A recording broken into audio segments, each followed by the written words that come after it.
Hola, muy buenas tardes a todos y a todas. Les damos la más cordial bienvenida a la sesión inicial de la segunda edición de la Cátedra de Estudios de Género. Mi nombre es Laura Romero, soy la directora académica del Departamento de Antropología. Les damos también la bienvenida a quienes nos siguen en redes sociales y a las personas que se encuentran en la sala de Zoom, estudiantes de la escuela, inscritas en uno de los temas selectos de los 6 departamentos de nuestra escuela: Antropología, Comunicación, Derecho, Educación, Psicología y Relaciones Internacionales y Ciencia Política.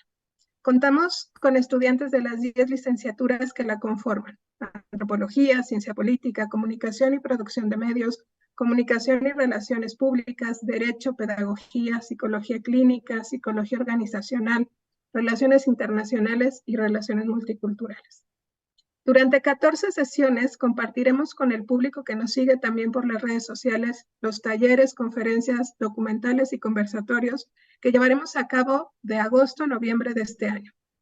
Además, en esta segunda emisión de la cátedra contamos con el apoyo de la Escuela de Ciencias Sociales y también con el invaluable apoyo de la Vicerrectoría de Asuntos Estudiantiles, encabezada por la maestra Mary Carmen Palafox, y por supuesto contamos con el apoyo del rector Luis Ernesto Derbez Bautista, quienes junto con todas las áreas que hacen posible esta emisión se suman a una iniciativa que busca visibilizar las reflexiones académicas y las acciones colectivas que distintas personas realizan para transformar las relaciones de género.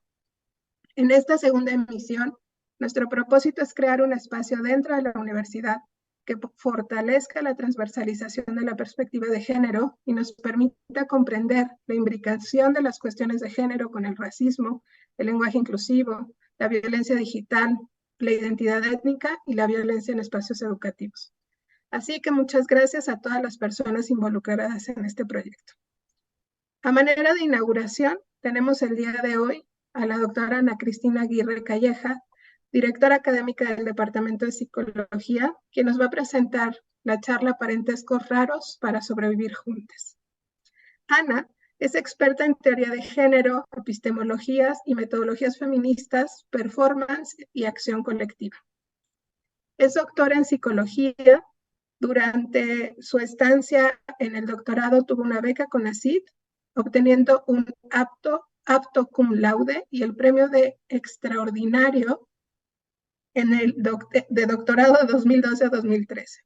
Es maestra en investigación en psicología social, matrícula de honor también en la Autónoma de Barcelona y licenciada en psicología con mención honorífica por la Universidad Autónoma de Hidalgo.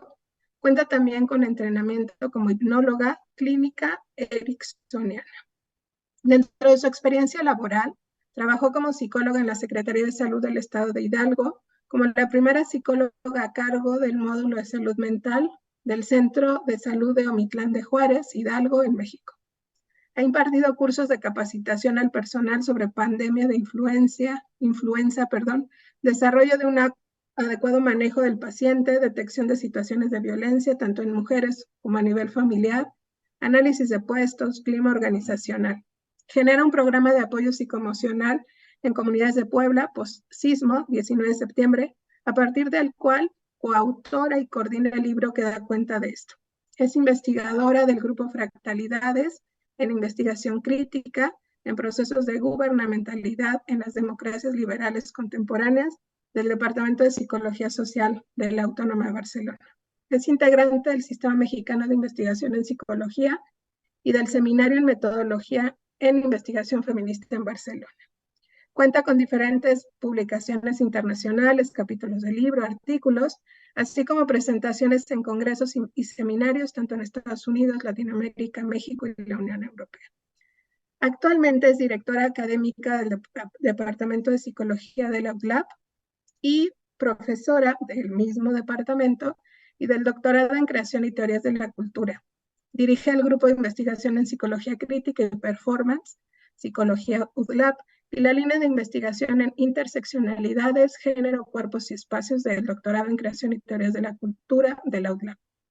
Coordina diferentes proyectos de investigación, como detección de violencia de género hacia la mujer en el espacio público, mediante la realización de mapeo colectivo como herramienta de visibilización, performance como generador y transmisor de conocimiento a través de la puesta en escena, y pertenece al Latin American Board del proyecto Visibilizar y Dimensionar el problema de las violencias sexuales y de género en las universidades. Sus principales temas de investigación son epistemologías feministas, performance y performatividad, movimientos sociales, acción colectiva, género, subjetividad, seres abyectos, psicología social crítica, metodologías cualitativas, etnografía crítica y figuraciones. Y entre sus áreas de especialidad están las humanidades, las ciencias de la conducta y, por supuesto, los estudios de género. Muchas gracias, Ana, por acompañarnos en esta sesión inaugural y te escuchamos. Pues muchísimas gracias por la presentación, por la invitación. Es un gusto poder estar aquí. Les voy a compartir la presentación para que todo el mundo la podamos visualizar. Y se las voy a poner en pantalla completa. ¿Ahí la pueden ver bien? Sí. Vale, perfecto. Entonces, esta es la postal que se hizo de la cátedra, ¿no? Es la primera sesión, es un gusto de verdad estar en esta nueva inauguración de la cátedra en este periodo de otoño, ahora con la Vicerrectoría de Asuntos Estudiantiles, también uniéndose al proyecto y estamos como muy contentas de poder estar acá. Bueno, de nuevo, estamos en parentescos raros para sobrevivir juntos, ¿no? ¿Qué estamos tratando de hacer o qué estoy tratando de hacer con esta idea de parentescos raros? Los parentescos raros vienen de una autora que se llama Donna Haraway, ¿no? Es Donna Haraway quien genera la idea de parentesco raro, ¿vale? Y la completamos esto con una emergencia en donde tenemos que pensar diferentes, porque en realidad tenemos una crisis ecológica, tenemos una crisis extremadamente grande y tenemos que pensar diferente, tenemos que crear nuevos relatos, pero la idea es crearlos juntos. Entonces, vamos a pensar también un poco qué es esta idea de juntes y qué es esta idea de generar estos nuevos relatos. Déjenme mover mi barra, pero tengo la barra aquí donde están las citas. Vale. Entonces, esta es la primera parte. Este es un documental que les recomiendo muchísimo. Durante toda la presentación vamos a ir viendo diferentes tipos de bibliografías, diferentes tipos de imágenes que nos van hablando no solo de autoras, sino de diferentes materiales. En este caso es un documental que se llama Storytelling for Earth Survival y la que ven ahí es Donna Haraway, ¿no? Y la ven con una medusa de un lado y del otro lado un pulpo y aquí tenemos pues, un artefacto navajo del cual ella habla en el documental. Es un documental de Fabrizio Terranova. Y una de las cosas que dice, y desde donde vamos a retomar, recuerden que al ser la primera sesión de la cátedra de género, lo que voy a hacer es tratar de sentar las bases para que podamos entonces pensar desde otro tipo de relatos. Y una de las cosas que dice en el documental literal, ¿no? Es que creció en una familia en donde se contaban historias y contar historias era parte del aire que respiraban. Cuando inicia esta parte ya, una de las cosas que nos cuenta y que va a ser muy importante para nuestra charla es su propia historia, ¿no? Como las historias, desde ser una niña cristiana en un momento en Estados Unidos en donde se generaban diferentes tipos de cuestiones, ella era cristiana, era católica irlandesa, ¿no? En esta idea judío-cristiana, pero además su papá generaba cuestiones sobre narraciones deportivas. Entonces dice, ella cuenta que en la mesa de la cocina las narraciones eran lo que habitaban, lo que generaban diferentes tipos y formas de vida. Y entonces nos empieza a hablar de las narraciones. ¿Por qué son importantes las narraciones para los parentescos y para sobrevivir juntos? Porque lo que nos dice es precisamente esto. Existimos en un mar de relatos poderosos, por ahí lo pueden leer. Ellos son la condición de racionalidad finita de las historias de vida personales y colectivos. Estamos hechas de relatos. No hay caminos fuera de los relatos. Y ella lo que nos dice es, son estos relatos los que son capaces de cambiar las condiciones de nuestra vida, los que son capaces de generar otras formas de pensar, los que son capaces de hablar en sentido semiótico y material de cómo podemos generar vidas que valgan la pena y hacer intervenciones en la realidad. Entonces, bueno, ella se plantea desde esta idea de los relatos. Después tenemos un artículo que si ven lo voy como reseñando abajo de Appleton. Appleton tiene este artículo que hace una crítica precisamente al libro que se basa en el documental de Donna Haraway que es el que les enseñaba. Esta es la traducción al español, Seguir con el problema, y el libro, su título original es Stay with the Problem. Lo que vemos aquí es la dirección de los conceptos importa. Importa de dónde vienen, importa de dónde salen, importa de dónde están animados, y nos importa mucho también si esos conceptos vienen de arriba, ¿no? De ciertas cuestiones hegemónicas, de ciertas normativas, de ciertas formas de reglamentación, o también si vienen de abajo, ¿no? Si vienen de las personas que están oprimidas, o si vienen estos conceptos de los opresores. Entonces, en inicio, cuando empecemos a pensar, ¿no? Que les digo que este es un artículo en crítica del libro de Haraway, este es el libro original, Staying with the Trouble, ¿no? Entonces, este es el artículo en este tipo de crítica, y lo que nos dice es desde dónde pensamos, es muy importante, no solo los relatos, sino desde dónde están construidos y desde dónde nos llegan. Entonces, aquí empezamos a pensar esto. Y aquí nos vamos directamente con la cuestión del juntes, ¿vale? El juntes, ya me sé. El juntes que pongo en la conferencia habla precisamente de pensar sobre todes. Aquí tenemos una caricatura, es una caricatura de una chica trans que precisamente se dedica a hacer cómics, Sophie Labelle, ¿no? Y Sophie Labelle habla a las personas cis. Ustedes se van a ir familiarizando con todo este tipo de vocabulario durante toda la cátedra, ¿no? Habrá ponencias como mucho más duras que otras, habrá ponencias mucho más situadas que otras. Esta lo que trata de hacer es como un abordaje panorámico. Entonces, las personas cis son aquellas personas que en el momento de nacer y ser generizadas, ¿vale?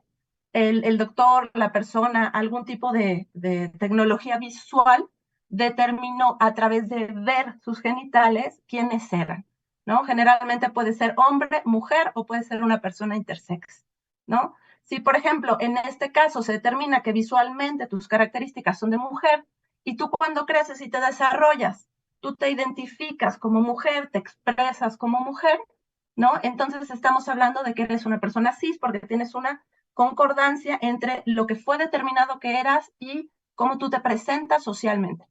Entonces, por aquí el juntes, ¿no? Alude a esto. Si eres una persona que tiene como una apatía por usar los diferentes tipos de pronombres, pues entonces es que no tienes ningún problema o nunca has sido discriminado o discriminada por una situación específica, en donde, si ven acá de este lado, ¿no? Habla de misgender. Cuando hablamos de misgender, esta palabra no tiene una traducción.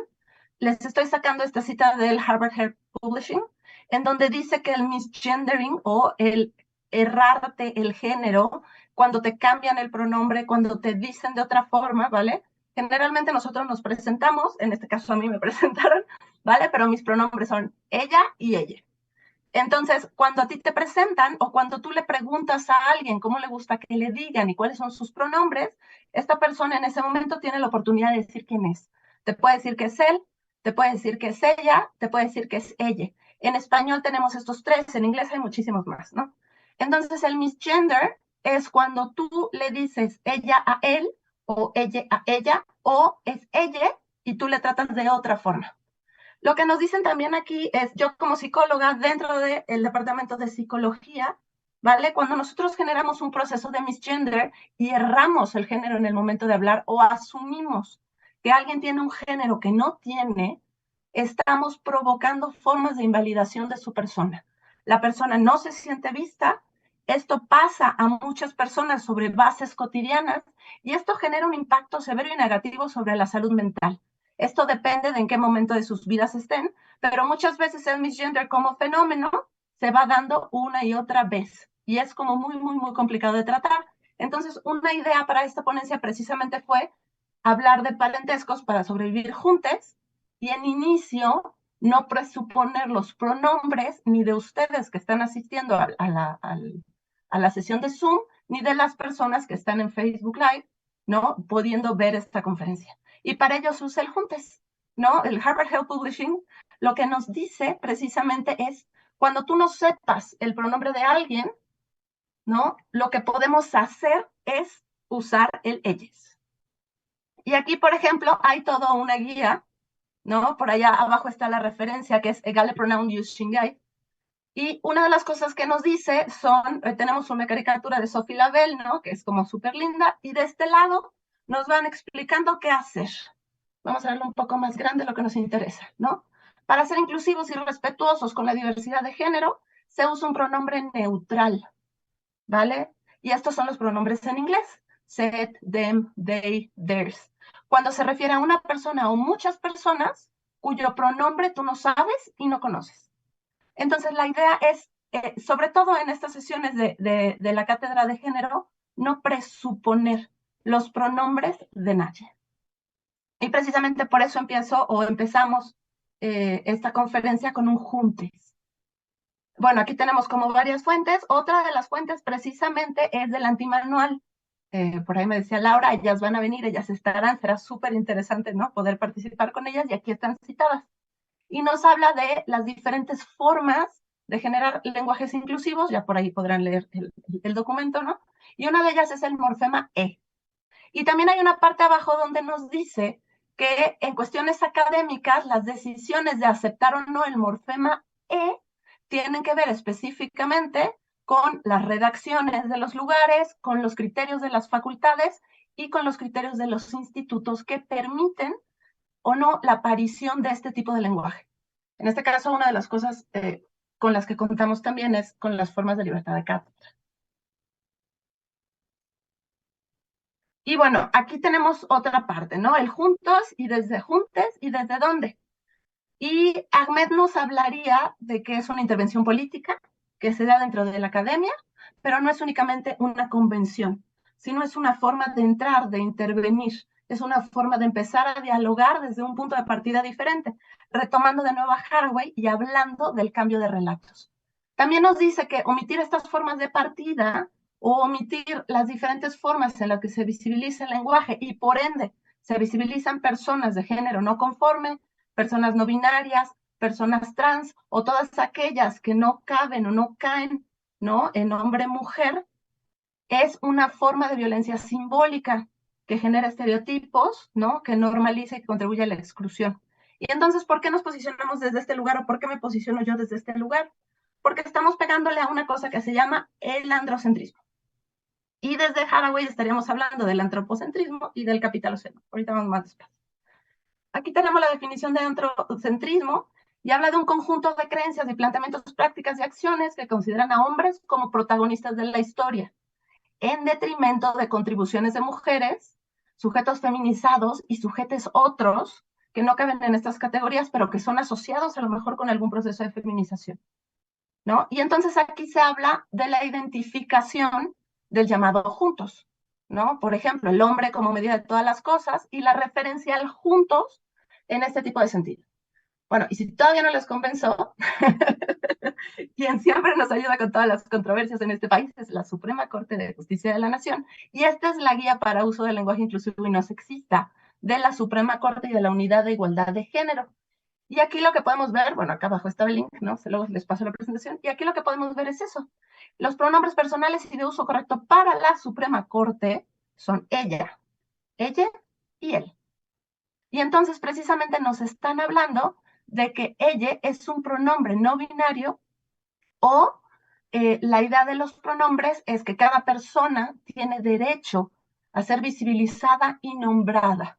Me parece que fue este mes en el estado de Puebla donde ya se hizo la primera acta de nacimiento de una persona no binaria. Eso quiere decir que alguien tuvo la oportunidad de registrarse, ¿no?, como una persona no binaria, y a esa persona le corresponde el pronombre ella, ¿no? Y los pronombres, o el uso de los pronombres, tienen que ver con el derecho a la libertad y al libre desarrollo de la persona.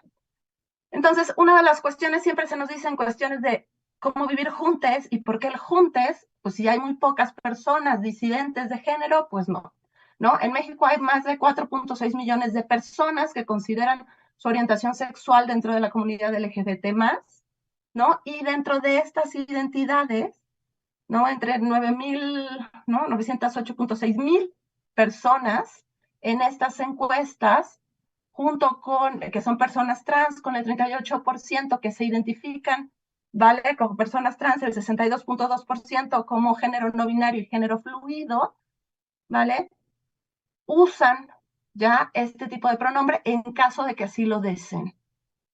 Tenemos también que, como psicóloga y dentro de las cuestiones sobre salud mental, no solo desde atención psicosocial, sino en cuestiones sobre salud mental, es muy, o todavía es grande, se sabe, en Estados Unidos ya hay algunos estudios, por ahí van a ver, o ya les cité uno de la APA, en donde se habla también de el misgendering y la problemática del misgendering, que el 27% de las personas que tuvo un intento de suicidio en Estados Unidos en el 2020, ¿vale? Tenían esta agresión en tanto el misgendering, ¿no? Se les cambiaban los pronombres y no se les reconocía quiénes eran. Y al no reconocerte quién eres, no eres visible y es muy difícil que puedas habitar un lugar en condiciones armónicas como lo harías con cualquier otro pronombre. Y entonces la idea es un poco esa, que yo no presuponga quiénes son ustedes y que ustedes tengan el derecho a decir quiénes son. Y a partir de conocer sus pronombres y saber si se identifican, en este caso en español, como ella, él o ella, entonces yo ya puedo reaccionar y ya puedo reconocerles desde el lugar que quieren ser reconocidos. Vale. Y una de las cuestiones es la conexión, ¿no? Si bien vamos a empezar a pensar, estamos pensando cómo generar relatos que cambien las cosas, necesitamos empezar a pensar nuevos puntos de partida, como les planteo toda esta genealogía del Juntes, pero también necesitamos conectar con más personas. La cátedra de género es un esfuerzo entre muchas áreas de la universidad y muchas personas, que por ejemplo ahorita se está transmitiendo en vivo y tenemos muchas áreas involucradas. Entonces, la cátedra de género se da, ¿no? Diría Ahmed, al conectar con otras aguafiestas. ¿No? La idea un poco de Ahmed es la feminista guafiesta, ¿no? Es aquella que es una figura que usa en uno de sus libros, ¿no? Que se llama La promesa de la felicidad, en donde ella habla todo el tiempo de diferentes tipos de figuras, de cómo te venden, ¿no? La felicidad empaquetada, cómo la idea o el mandato de estos tiempos es ser feliz, cómo puedes, ¿no? Generarte desde ahí, pero ella lo que te dice es todo un argumento en diferentes tipos de figuras, ¿vale? De cómo detectar diferentes tipos de problemáticas, cómo hacer diferentes tipos de cuestiones. Entre ellas, una de ellas es la feminista web. Y esta es la idea de la conexión, ¿no? Conectar con otras aguafiestas, que es más o menos lo que estamos haciendo en la cátedra de género a lo largo, o se hará a lo largo de todas las sesiones, ¿vale? Habla de las formas de rebelión a partir de la conexión. Habla de pensar, a encontrar a otras, a otros, ¿no? Donde podemos usar diferentes tipos de experiencia y empezar a nombrar situaciones de opresión, empezar a nombrar diferentes tipos de problemática y empezar a pensar juntos cómo lidiamos con esto. Acá abajo, por ejemplo, una de las cosas que dice, ¿no? Es esta idea de la feminista guafiesta como un estereotipo, que será esta figura que te tratará de sacar del disfrute, mientras ese disfrute sea para ejercer violencia en cualquier tipo de ambiente. Entonces, pues en eso estaremos, ¿no? Mucha gente también dice que el género, aquí voy a empezar a trabajar con diferentes autoras y también por eso la idea de parentescos. Los parentescos no solo son entre autorías, sino también son entre genealogías, entre áreas, entre lugares y veremos que eso se genera también hacia los seres terráqueos, ¿no? Que sería más o menos la apuesta de Haraway. Entonces, cuando se habla de género, cuando alguien trabaja con género, mucha de la gente dice, bueno, tú trabajas con género, entonces una de las cosas que haces es la emancipación, la libertad, tal. Sí, sí buscamos eso, pero una de las cosas que sucede con el género es que el género es un sistema de poder, es un dispositivo rígido. Es un dispositivo rígido, violento, de jerarquización, que genera categorías binarias, ¿vale? Y que pretende producir cuerpos para después gobernarlos, ¿no? Trata de decir de quién eres, trata de prescribir determinadas relaciones. Esas relaciones se basan en diferentes momentos epocales, ¿no? En diferentes lugares, y trata de generar diferentes prescripciones para las diferentes personas que deberían de entrar a este sistema. Hay muchas otras personas que transgreden este sistema, transgreden las formas de heteronormatividad. Más o menos la heteronormatividad habla de personas, ¿vale? Que obligatoriamente se les ve o se les intenta generar desde este paradigma binario, ¿no? ya sea personas que por ejemplo, uno entiende, ¿no? En la heteronormatividad, si alguien es heteronormado o busca este paradigma de heteronormatividad, que cualquier otra persona va a ser heterosexual hasta que se dicte lo contrario, ¿no? Entonces es una presuposición de heterosexualidad obligatoria. Es una presuposición de expresión y de morfología de género obligatoria, de cierto tipo de prescripción que se diferencia de la otra en este binario, ¿no? Y entonces este sistema género trata de acomodar en este binario. Ahí, espérenme. Vale. Y entonces, pues, ¿qué hacemos nosotros, no? Contra este sistema de opresión en el que todo el tiempo estamos pensando. Por eso les decía el día de la cuestión de las feministas aguafiestas, ¿no? La idea es la lucha contra el sistema de opresión, que nos implica a todas y a todes, que es un sistema violento, que es un sistema machista, que es un sistema que busca generar enfermedad y patología en las personas que son desiguales, ¿vale? Que busca que estas personas se vean como enfermas o se vean como fuera de la norma o se vean como fuera de la naturaleza o de la tradición. Es muy importante decir que, bueno, yo soy doctora en psicología, ¿no? No hay una patología actual en ninguna de las condiciones de género. La homosexualidad tratada como enfermedad sale de los manuales estadísticos antes de los 70s, ¿no? 60 y largos, cuando era el segundo DSM. Entonces, no hay ninguna circunstancia para hablar de patología en tanto expresiones u orientaciones sexuales o de género. No hay ninguna asociación, ¿vale? Por ejemplo, la Asociación Americana de Psicología, el DSM, que es el manual por los que nos regimos todos para hacer diagnósticos, ¿no? En esta idea. Ninguno de ellos tiene contemplado desde los tardíos 60, ¿vale? Ninguna cuestión relacionada al género. Entonces también es como muy importante que eso quede por ahí claro. Entonces, si no pensamos o siempre estamos pensando el género como sistema de opresión, ¿qué podemos hacer con eso? Y una de las cosas que nos dice Haraway, acá nos la volvemos a encontrar, ¿vale? Es pensar y reconocer nuestra propia genealogía en sus ejercicios cotidianos, en sus ejercicios teóricos, cuando ustedes investiguen diferentes tipos de temas, ¿no? ¿Quiénes son? ¿Dónde están posicionadas? ¿Qué están haciendo con esas posicionalidades? No sé, si están estudiando en la UTLAB, por ejemplo, si tienen beca, si no tienen beca, de qué generación son, a qué tipo de corriente de pensamiento pertenecen, ¿no? ¿Cuáles son las batallas que les han formado? ¿Qué tipo de violencias han vivido? ¿Qué violencias pueden reconocer? ¿Qué cosas no ven? ¿Qué les preocupa? Todo esto es parte de lo que nos va a informar y nos va a dar cierto tipo de luz para poder entender ciertas realidades. Lo que nosotros investigamos y quienes nosotros somos nunca va a estar separado de los fenómenos que nosotros investigamos o aprendemos o cómo lo entendemos. Y esto del género o las teorías de género nos lo dicen desde muy temprana edad. Aquí Haraway nos dice literalmente este párrafo que es de testigo modesto @segundo milenio. Hombre hembra conoce a un corratón. Así es el título del libro. Y lo que nos dice es eso, ¿no? Ella se sitúa, dice quién es, en dónde nació y desde dónde está viendo el fenómeno. Continúa siendo una niña de la revolución científica, la ilustración y la tecnociencia. Mi testigo modesto jamás será simplemente un antagonista. Cuando ella habla de testigo modesto, habla de la ciencia. Había toda una historia sobre la cámara de vacío de Boyle, ¿no? Y la primera generación de artículos científicos.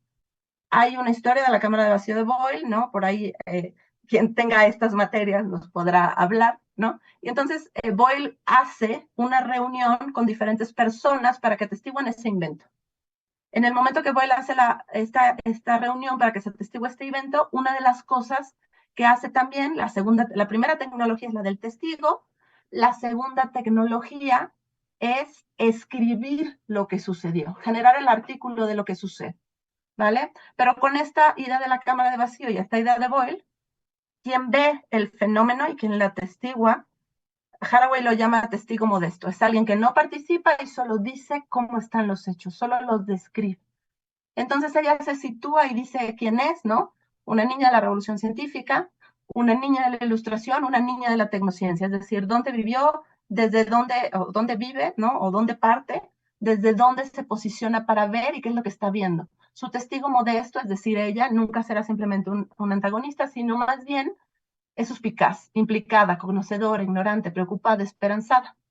Desde el interior de las redes de historia, que es precisamente lo que ella hace, agenciamientos e instrumentos que constituyen la tecnociencia, ella, como esa niña, está comprometida a aprender a evitar narrativas y realidades de la red que amenazan su mundo a finales del segundo milenio cristiano, ¿no? Está intentando aprender y practicar las diversas alfabetizaciones, como este juntes que les estoy presentando, y las conciencias de diferenciación más ajustadas al funcionamiento del mundo real, incluida la tecnociencia. Es decir, con todo esto que nos da en este relato pequeñito, trata de situarse, trata de decir quién es, trata de pensar o de decirles qué cambios está haciendo. Bueno, Haraway es un poco compleja, pero sigamos avanzando. Aquí tenemos a Bell Hooks. Bell Hooks tiene un libro que se llama El feminismo es para todo el mundo, además de muchos otros libros, ¿no?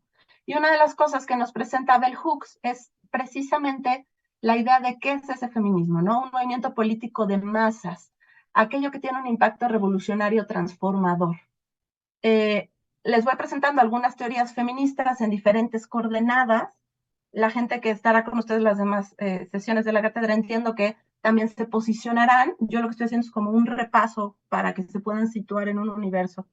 Entonces, habla de que el movimiento feminista es vital para liberarnos de diferentes lazos de opresión sexista. Una de las cosas que ha hecho el movimiento feminista como un movimiento político, pero como un movimiento de pensamiento y como un movimiento de método y de metodología, ¿vale? Es darnos conceptos para entender y para pensar. Y una de las cuestiones son, por ejemplo, la idea de la inclusión de las mujeres y a partir del feminismo de la tercera ola, que ya por ahí seguramente les hablarán de ello, ¿no? La inclusión de las mujeres y lesotres en formas de alianza temporal, ¿no? En formas específicas en donde se pueda generar diferentes tipos de luchas solidarias y de erradicación de ciertas dominaciones. Ella habla, en este caso, del combate contra el imperialismo, el racismo, el clasismo, y por allá también nos habla precisamente de la opresión sexista y de esta lucha por generar diferentes tipos de alianzas de un feminismo que pelea a maneras transversales. No todos los feminismos pelean transversalmente, pero bueno, más o menos como para que se den una idea. Tenemos otra corriente específica que también nos ayuda a pensar. Lo que les estoy presentando es un panorama. Si se marean en algún punto me dicen, ¿no? Y ella es Sayak Valencia, es mexicana, y ella es una de las exponentes del transfeminismo. El transfeminismo para ella es una forma de reconocer alianzas con los otros, y ahí sí, esta es una cita de origen, ella usa la X, ¿no?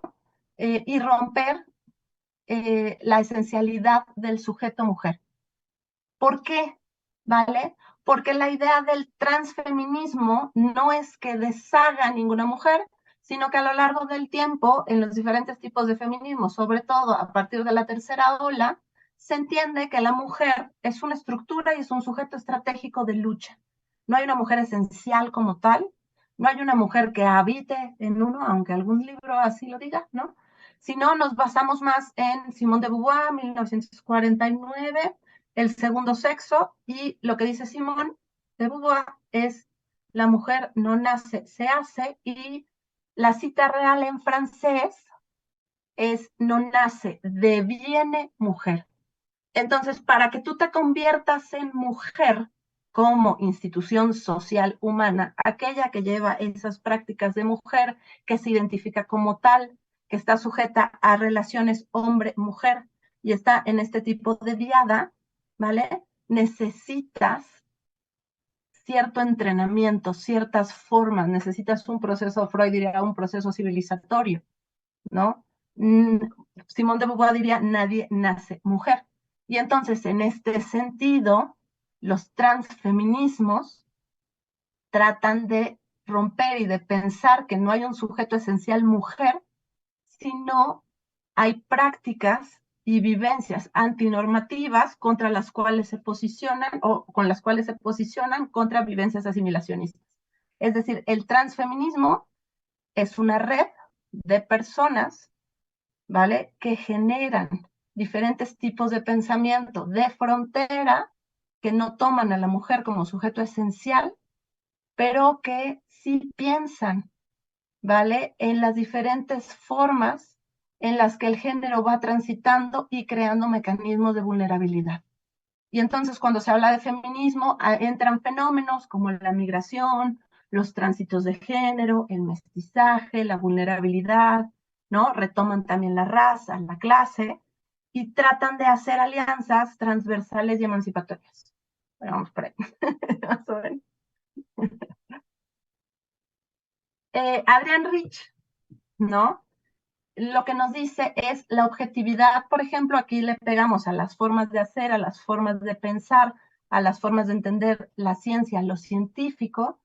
Adrienne Rich nos dice que la objetividad es el término que se usa para referirse a la subjetividad masculina, ¿no?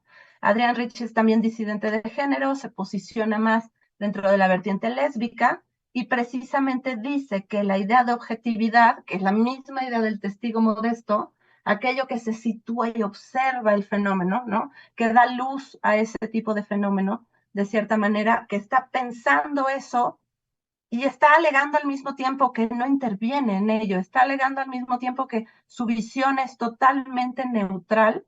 Si ustedes, es muy vieja, pero si alguien vio la película de los pájaros de Hitchcock, hay un ensayo de Zizek, ¿no? O Zizek, por ahí como le dicen, ¿no?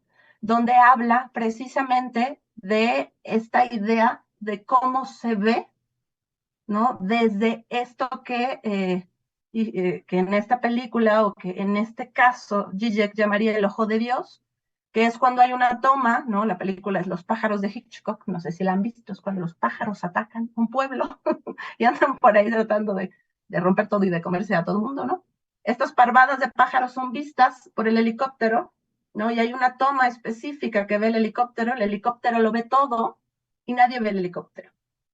Esa sería la idea de Rich de objetividad, ¿no? La objetividad es el término que se usa para referirse a una forma que se ha considerado como una subjetividad masculina.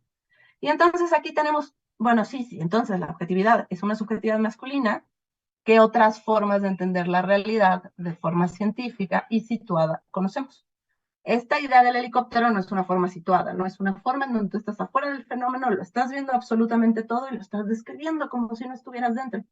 Pero en realidad, ¿quién lo está describiendo? Tú. ¿Desde dónde lo estás describiendo? Desde tu lenguaje. Ese lenguaje, ¿en qué coordenadas lo has aprendido? En unas coordenadas específicas. Tienes una cultura determinada, tienes unas formas determinadas de hacer, y entonces las feministas, en sentido extenso, y los feminismos y las feministas, ¿no? Lo que nos dicen es que en este caso hablan de tres diferentes teorizaciones.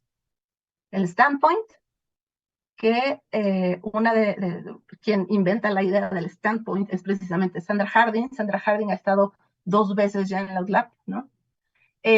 La política de la localización de Adrienne Rich y la última serían los conocimientos situados de Donna Haraway.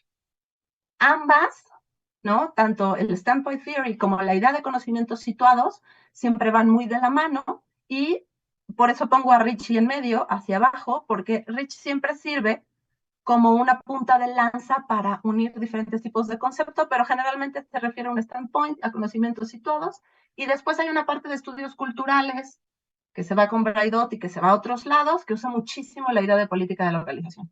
El standpoint o punto de vista, en este caso feminista, es eso.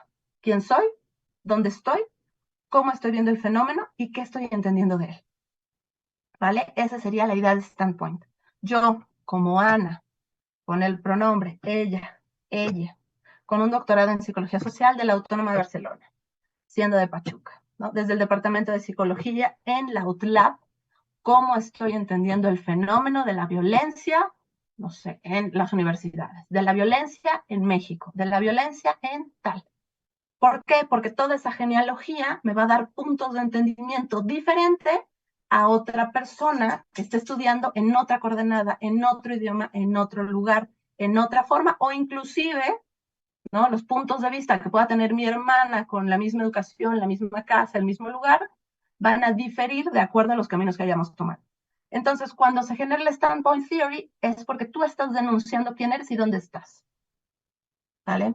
Cuando hablamos de la parte con Donna Haraway de conocimientos situados, una de las cosas que estamos haciendo es decir desde dónde estamos entendiendo lo que estamos entendiendo, ¿vale? También estamos enunciando qué teorías usamos, también estamos enunciando qué categorías teóricas tienen eso. Por ahí ya vi algunos alumnos míos conectados de psicología, y podemos ver, por ejemplo, en psicología hay muchas corrientes. Entonces, por ejemplo, tienes, no sé, terapias específicas como el mindfulness, que beben de terapias de tercera generación, que están conectadas con una tradición específica milenaria, pero que también tienen una parte conductista, que algunas beben más de acá, que algunas beben más de allá, ¿no? Un poco es como reconocer dónde se crea el conocimiento que tú estás usando para ver esta realidad, este fenómeno, esta población, este lugar, a estas personas. Y cómo lo estás usando tú, desde dónde te estás parando para usarlo, ¿vale? Si es una teoría importada, si es una teoría que se genera ahí, todo esto tiene que ver con el conocimiento situado. Y entonces esa idea de localizarte, situarte en tu propia realidad social, étnica, de clase, económica, sexual, te permite ver cierto tipo de circunstancias. Por eso les decía, el juntes, habrá para personas que el juntes sea parte de su vida cotidiana, o inclusive en ciertos momentos, en cuestiones de salud mental, o en cuestiones de configuración, o en cuestiones de subjetividad, sea un anclaje que les permita vivir, ¿no? Que les permita ser reconocidas.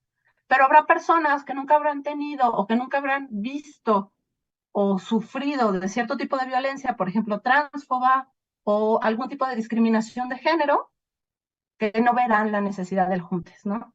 Entonces, pero eso depende de quién eres, de dónde estás, de cómo has vivido, de cuáles son tus experiencias, de cómo, qué conocimientos estás usando, qué teorías estás aplicando, qué clase social tienes, en qué época naciste, económicamente en dónde estás situado. Y eso que les estoy contando a nivel de matriz se llama interseccionalidad, ¿no? También por ahí seguramente alguien les hablará de ello.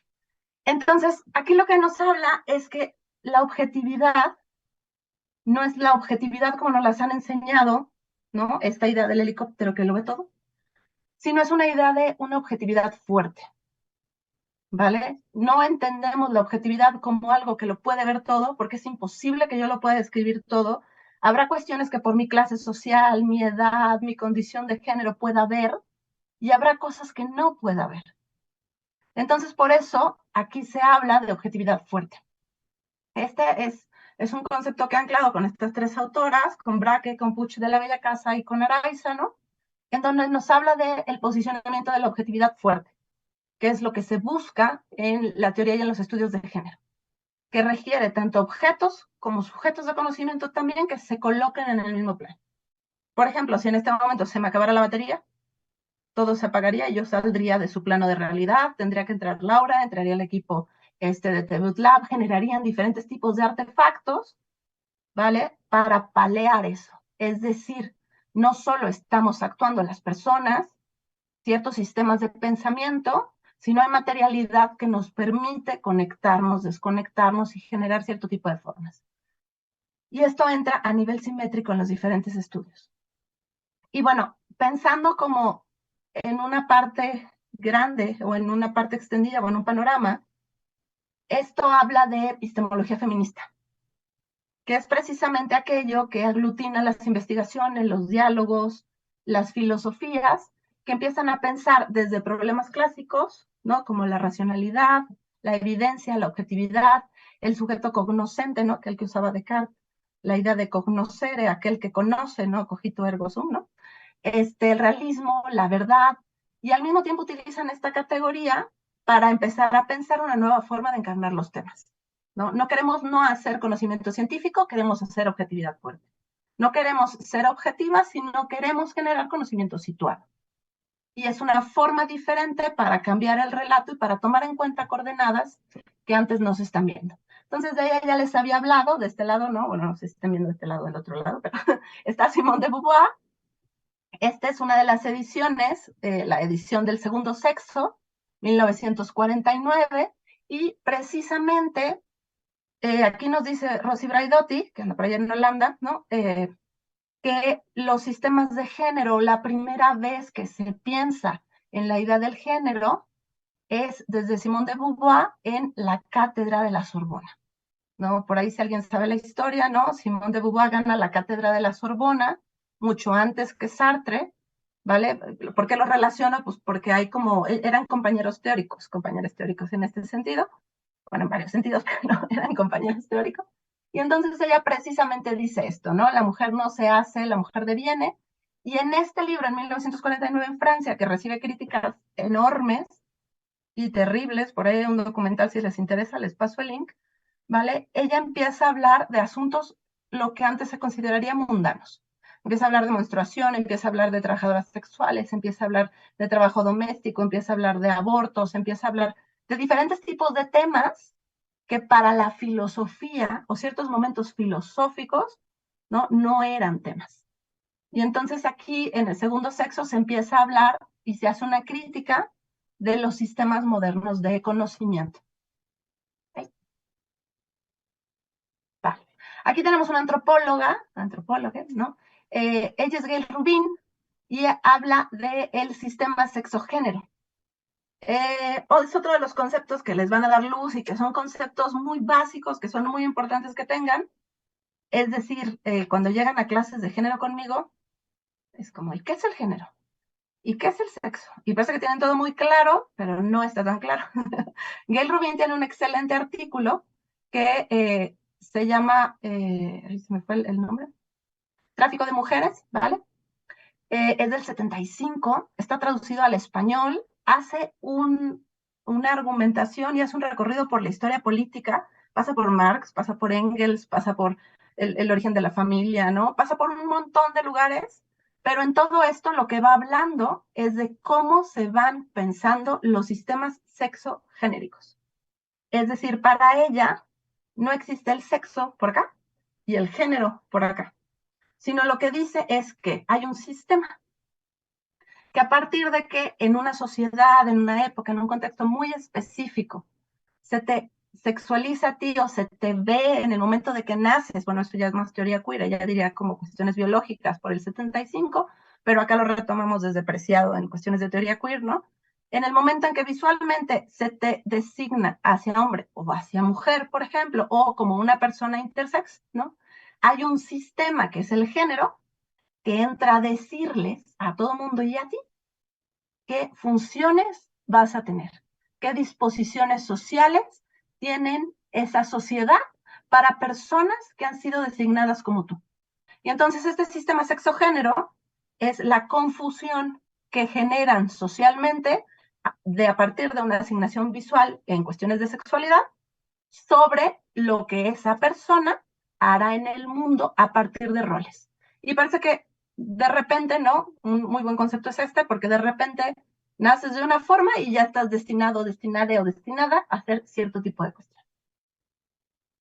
¿Vale? Acá tenemos a John Scott. Este también es del 85, vamos para atrás y vamos para adelante. Pero habla de cómo el género se redefine y se reestructura en una conjunción de una visión de igualdad política y social que comprende no solo el sexo, sino también la clase y la raza. Entonces, fíjense, empezamos más o menos en el 49, pudimos haber empezado muchísimo antes, luego vamos a los 70, ya estamos en los 80, y aquí ya nos hablan de formas en las que se está cuestionando cierto tipo de estructuras, ¿no? Y entonces nos hablan que el género es un elemento que constituye las relaciones sociales en ciertos sistemas que se basan en la diferencia de los sexos.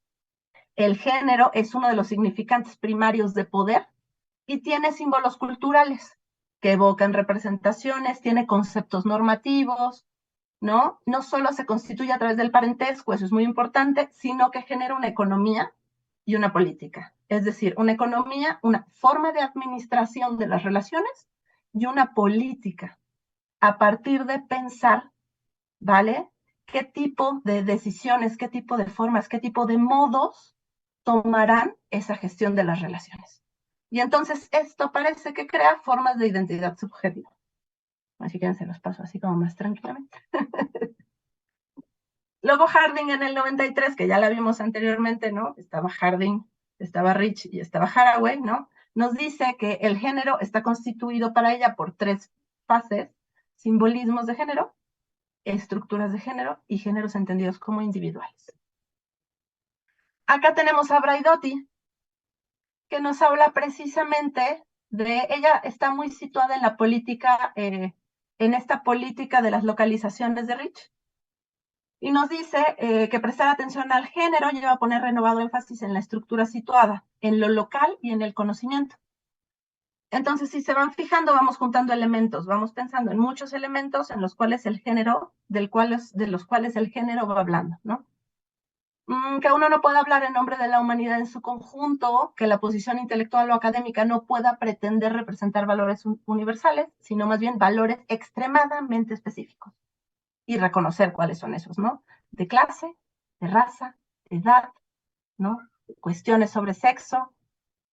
Puede confundirse con una cuestión relativista, pero es muy necesario que generemos herramientas concretas que estén aterrizadas históricamente, socioeconómicamente, contextualmente, para que podamos empezar a hacer cambios en discursos intelectuales, en prácticas, ¿no? Y entonces hagamos lo que en el segundo párrafo nos tiene entrecomillado como saberes situados, que sería esa idea de generar formas de sensibilidad ante las diferencias. Y abajo nos lo vuelve a decir. ¿Qué diferencias está tomando ella? Clase, nuestros grandes analizadores, raza, sexo, edad, cultura, nacionalidad. ¿Vale? Acá tenemos a Butler. Les voy poniendo fotos porque para mí sí es muy importante que reconozcan quiénes son quienes están hablando, ¿no? Cómo se ven ellas, cuáles son sus cuerpos, cómo se ven ellas.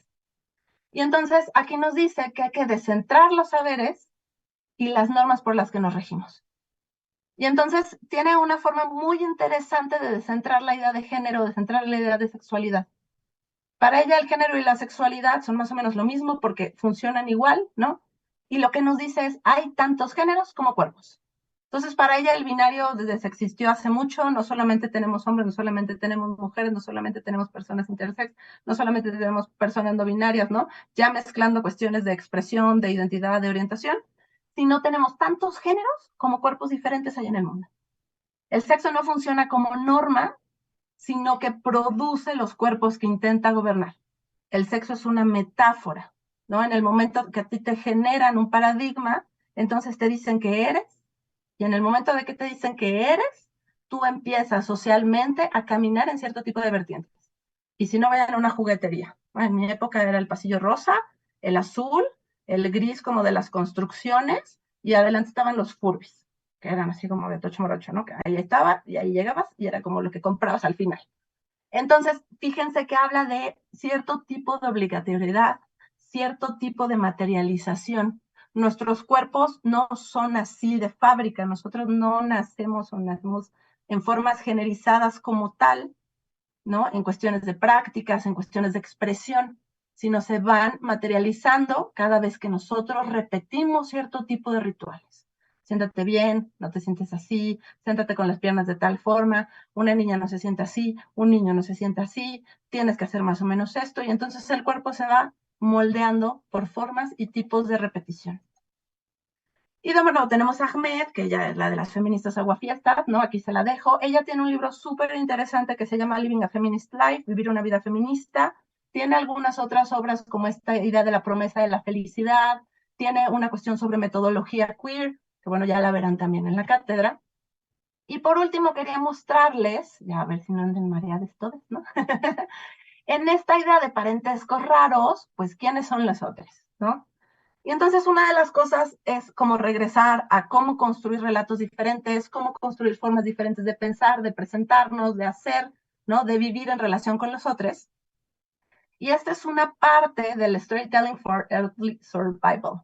Y entonces es Donna Haraway que nos habla de una ecojusticia multiespecie. Para Donna Haraway, en la era del hombre, junto con muchos otros, el hombre pensando aquel que creaba, aquel que inventaba, aquel que hacía las narrativas, aquel que, ¿no? Les podría decir, ¿no? Cuando murió, no sé, cuando la muerte de Dios, ¿no? A nivel filosófico la hace Nietzsche, la muerte del sujeto la hace Butler, ¿no? Y ella habla precisamente de que después de todas estas muertes, ¿no? A cuestiones filosóficas, nos dice que necesitamos otras historias. Y esos otros no solo son humanos, ¿no? Sino son aquellos seres terrestres. Y entonces nos habla de pensar, por ahí, para que hagan el viaje completo, necesitan leer el libro, ¿no? Staying with the Trouble. Nos habla de pensar cómo hay cierto tipo de historias que siempre pensamos como the story, ¿no? Y nos habla de Sartre, y dice que para Sartre el nacimiento, cuando una persona empezaba a vivir, es porque había nacido, pero luego había tenido como un choque, que era un doble nacimiento, una experiencia de muerte, de sufrimiento. Y entonces ella dice, hay que pararnos en otro lado, ¿no? Hay que pensar en la intrusión de Gaia, hay que empezar a pensar, Gaia es la metáfora de la Tierra, esta idea de regresar a los orígenes y de pensar con la Tierra, de pensar con los les terrestres, ¿no? Ya no podemos seguir abusando de los recursos, ahí tienen el ecofeminismo, ya no podemos seguir generando recursos, ¿no? Como en este tipo de ropa desechable o en todo este tipo de cosas de consumo que tenemos, porque ya ni siquiera es sostenible. Ya no podemos generar más vehículos, ¿no? Tenemos que pasar a esta idea de los carros eléctricos que están inventados hace muchísimo tiempo y hasta ahora triunfan. Es decir, tenemos que hacer muchas otras formas de alianza, pero también con las especies.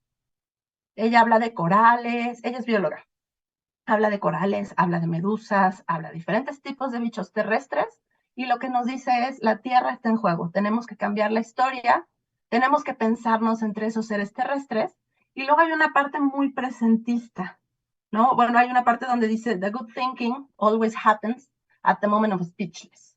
Entonces ella habla de que nosotros estamos en este momento, en un momento de pausa, ¿no? Hay una crisis y todo el mundo está como tratando de generar formas de resolución, que son en esos momentos donde ya no tienes habla, donde ya no tienes nada que decir, donde se generan las buenas ideas. Y una de las cosas que dice es que esas buenas ideas se generan aquí, ahora, en el presente, ¿no? Estamos en ese momento, you have to do this, ¿no? This particular story, you have to be here, ¿no? No puedes estar en otro lugar, no puedes estar en cualquier lado. Tienes que estar sobre algo, no puedes estar sobre todo. Entonces, una de las cosas que nos invita es a generar historias locales, a generar historias que contribuyan a comprometernos con nuestras realidades locales, a escuchar a los otros seres que son parte de donde estamos. Entonces, bueno, les presenté una genealogía súper loca en cuestiones feministas. La idea es que vean cómo se deconstruyen los discursos, cuáles son las claves para pensar en dónde te puedes situar. Y estas son algunas de las referencias que les pueden ser útiles. Si quieren, se las pongo en un post o hacemos algo con ellas, ¿no? Y pues, muchas gracias. Paro de compartir mi presentación. Y prendo mi luz porque me veo aquí en las tinieblas. Pues muchísimas gracias, Ana. Sin duda siempre tu primera intervención, ¿no? Ayuda mucho a colocar la discusión. Y bueno, te voy a compartir algunas de las preguntas que se están generando tanto por el estudiantado como en Facebook. Y voy a dar prioridad a las preguntas de nuestros y nuestras estudiantes. Y nada más como a manera de recapitulación, ¿no? Me gustaría como retomar un par de ideas que tú mencionas. Una de ellas es el hecho de generar, ¿no? Como relatos y de situarnos cuando hablamos. Creo que es una cosa muy importante porque como vamos a ir viendo a lo largo de la cátedra, el vacío en la experiencia, ¿no? Es lo que nos va a hacer que otras personas nos compartan sus historias y sus vivencias, pues, ¿no? Eh, también ha sido como muy importante, denme un segundo. Ahorita, esto es parte de ser mamá, ¿verdad? Este, denme un segundo. Entonces, y bueno, la otra cosa es que me gustaría retomar es el hecho de ser aguafiestas, ¿no? Seguramente muchos y muchas de nuestros estudiantes se han sentido así en sus casas, por ejemplo, ¿no? Que es como un espacio inmediato de convivencia donde eres aquella persona que cuestiona lo establecido, ¿no? Y entonces empiezas a nombrar cosas que, por ejemplo, en las familias no se mencionan, ¿no? Actos, situaciones, etcétera. y no solo a nivel de lo familiar, sino también en los espacios formativos como la escuela. Y creo que este sentido de lo aguafiestas es lo que explica en buena parte por qué ha generado y sigue generando en los comentarios tanta inquietud el tema del juntes, ¿no? Me parece como muy interesante por qué estamos discutiendo eso, ¿no? Y no todo lo otro que has Una mencionado. crisis global. Claro, ¿no? O como todas estas posturas, etcétera. Entonces, simplemente quería como recapitular porque creo que no es una cosa menor que sea este acto de nombrar lo que no está, lo que no es parte de lo establecido, lo que esté generando tanta incomodidad, ¿no? Y como tanta reflexión. En el caso de nuestros y nuestras estudiantes, buena parte de las preguntas tienen que ver con los pronombres. Entonces que en la cátedra de primavera, ¿no? Tendremos que hacer una hora en primavera. Creo que una de las cosas en las que te tendremos que invitar es hablar de los pronombres, porque ha generado mucha inquietud, ¿no? Eh, en términos generales, por ahí van buena parte de las preguntas. Te voy a compartir algunas de ellas y en lo que hago como una síntesis, aunque ya lo dijiste, me gustaría si pudieras, o sea, como explicar de manera muy eh, básica por qué el género no es una cuestión biológica. En lo que te hago como una síntesis eh, de estos temas sobre los pronombres, ¿no? Para que respondamos a algunas de las inquietudes sobre por qué el género no es una cuestión que se sustenta en lo biológico. Ajá. Bueno, la de las 54,000, que ha sido como, ¿no? La pregunta en todos los foros. Entonces, a mí me encanta dar bibliografía, vengo de la academia. Necesitan echarle un ojo a un libro de Cordelia Fine que se llama Testosterona Rex, que es precisamente esta idea del tiranosaurio Rex y de la testosterona, ¿no? Y dentro del libro hay una historia muy bonita. Generalmente muchas de las personas que teorizan sobre género o de las que yo les estoy poniendo, ¿no? Haraway es bióloga, tenemos diferentes personas que vienen de otras ciencias, yo vengo de la psicología, tenemos sociólogas, antropólogas, ¿no? Hay muchas personas. Entonces, Cordelia Fine hace y una de las cosas, neurociencias, y una de las cosas que le molestaban muchísimo, si pueden conseguir el libro, leerlo, de verdad les va a gustar mucho, es esta parte de las ideas que hay sobre mujeres y hombres, ¿no? Que el cerebro es más grande, que es más chiquito, que si esto tiene que ver con tal, que si aquí hay una cuestión biológica. Y ella pone un ejemplo muy divertido, que es el ejemplo por medio del cual en un inicio se dice cierto tipo de diferencias entre hombres y mujeres, que es el ejemplo de las moscas de la miel. Van a creerlo, ¿no? Pero venimos de un ejemplo muy particular, que es el ejemplo de las moscas de la miel. Y entonces, estas moscas de la miel, ¿no? Había un investigador, no les voy a dar tantos datos para ver si lo leen, ¿no? Había un investigador en un momento de la historia donde precisamente estaba investigando esta idea de las moscas de la miel. Y lo que quería ver era quiénes predominaban, ¿no? En el momento de pues sino de aparearse, que nacía más, si moscas o moscos. Y entonces a partir de ahí empezó a hacer discursos sobre la predominancia de los moscos sobre las moscas, porque eran los que duraban más, porque eran los que tenían más ciclos de vida, porque eran los que nacían más, porque generaban tal. Entonces ese discurso habla de que la biología es una forma de construcción, ¿no? De explicación del mundo histórica, temporal, ¿no? Que habla de un cierto tipo de sistema y que nos dice, por ejemplo, cómo se generan las relaciones. Todas las ciencias tienen narrativa, todas las ciencias cuentan historias, ¿no? Todas las ciencias hablan de formas en que las historias se cuentan y la biología no es diferente.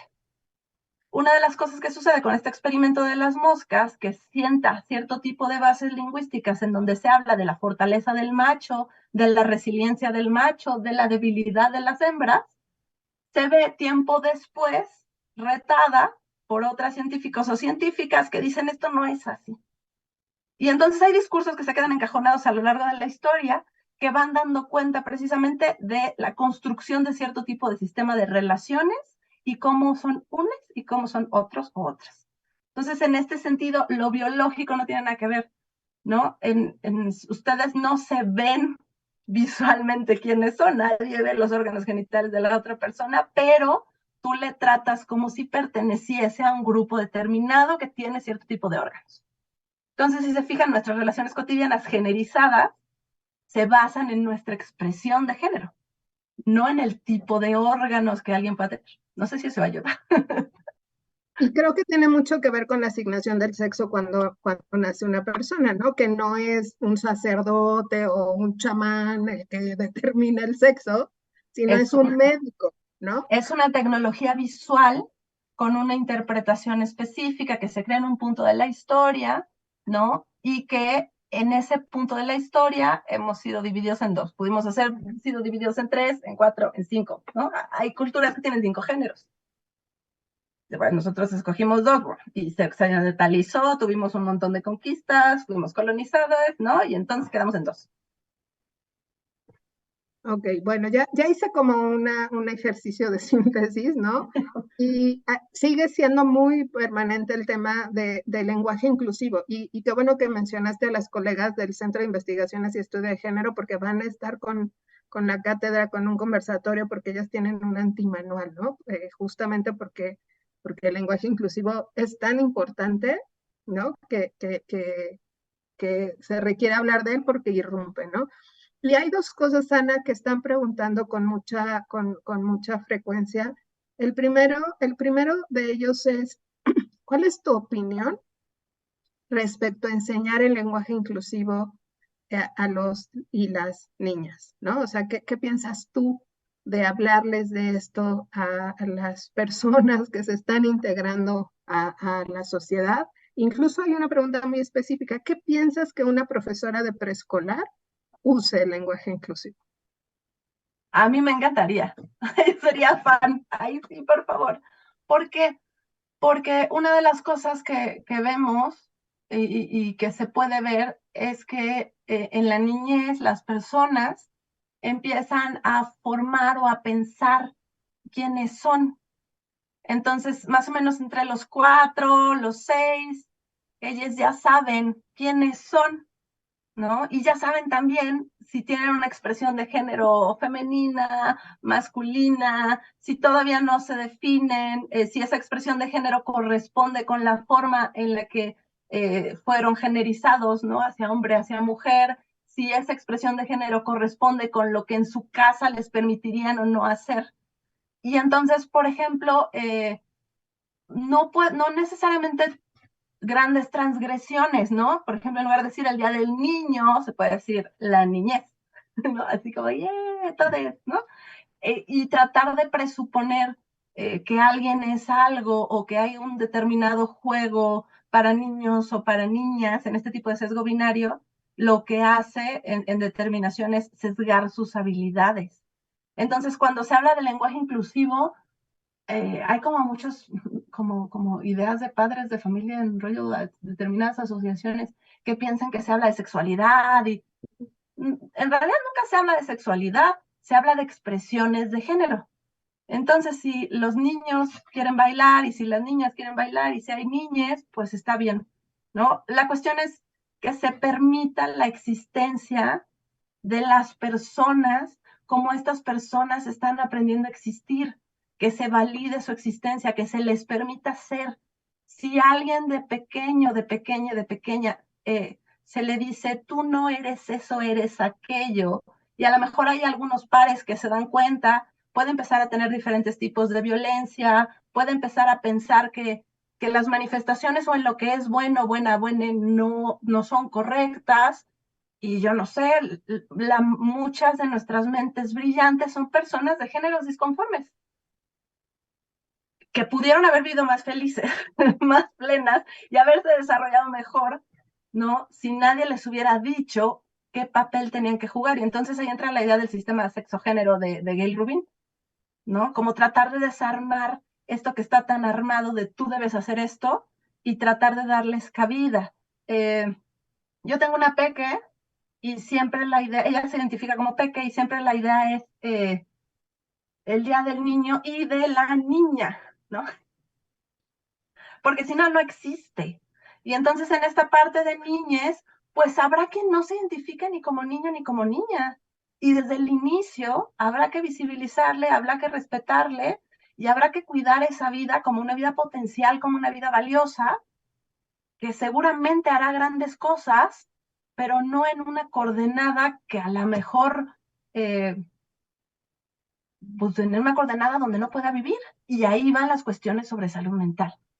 No van a atentar contra ninguna institución, no van a hacer nada, no tienen nada que ver con ninguna otra cosa, sino con darles la posibilidad de desarrollarse. Y ahí por eso puse a la Suprema Corte, ¿no? El principio en donde la persona tiene que ser libre para el libre desarrollo de la persona. Y la expresión de género, que es la expresión, no estamos hablando de nada más, son pequeños, ¿no? La expresión de género tiene que ver con el libre desarrollo de la persona. Yo sí les cuidaría. Y justo la otra pregunta, ¿no? Como en conjunto, tiene que ver, justo creo que también porque hay estudiantes de psicología y porque tú misma, ¿no? Eres psicóloga. Si pudieras hablar un poco sobre el impacto que el no reconocimiento de esta identidad y otras cosas, ¿no? Pero específicamente aquí sobre la identidad de género, eh, tiene en la salud mental. Y antes de esa pregunta, Ana, hay algo, porque a veces, justo como en esta idea de no asumir, ¿no? A veces creo que es importante no asumir que todo el mundo está entendiendo lo mismo, ¿no? Y hay una pregunta muy interesante en Facebook, que lo que te preguntan es, ¿a qué te refieres con pronombres? ¿No? Entonces, a lo mejor, ¿a qué te refieres con pronombres? Y luego, ¿cuál es el impacto de esto en la salud mental? Los pronombres que nosotros tenemos vienen de la gramática, ¿no? Y generalmente tenemos él, ella, ellos, ella, ¿no? Y se incorpora el pronombre ellos. En Estados Unidos hay sí, them, they, ¿no? Diferentes. Y una de las cosas que, como en algunas normativas, yo les presentaba Harvard Health, ¿no? Que hablaba precisamente del reconocimiento de los pronombres. Es decir, si yo no me identifico como mujer, no me identifico como hombre, estoy en un momento de transición o simplemente no pertenezco a ninguna de las dos instituciones sociales con prácticas determinadas fijas, puedo ir de acá para allá, puedo estar en medio, ¿no? Mi pronombre puede ser ella. Y por eso les hacía trampa y les presentaba a quien nos ayuda a ver las controversias, que es la Suprema Corte de Justicia de la Nación, que reconoce el pronombre ella y el derecho al uso en México del pronombre ella como un pronombre de una vida viable y en esta idea del principio de libertad del desarrollo de la persona. Entonces esos son los pronombres. Lo único que estamos sumando es un ella, ¿no? Un pronombre ella, que es de una persona que no se reconoce ni masculino ni femenino y que está entre medio o que está generando diferentes tipos de condiciones de género y que es allí donde se siente a gusto. Y luego, el otro sería la idea de el impacto en la salud mental. Hay diferentes estudios, algunos están hechos por la APA, por ahí les puse el nombre de uno, puede ser menor, puede ser mayor, depende de la situación en la que la persona se encuentre, pero sí ayuda a generar una visibilización de la persona en la condición en la que la persona desea tanto ser tratado como ser reconocido, ser reconocida, ¿no? Ese es el principio para poder entablar una relación, inclusive terapéutica, ¿no? Un lazo terapéutico. Cualquier tipo de principio es reconocer al otro.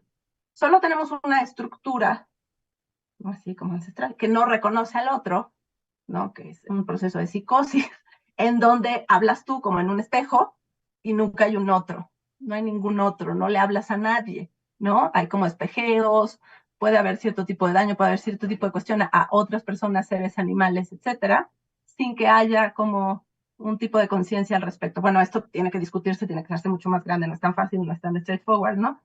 Pero el reconocimiento del otro es un principio para darle existencia y es un principio para sentar relación.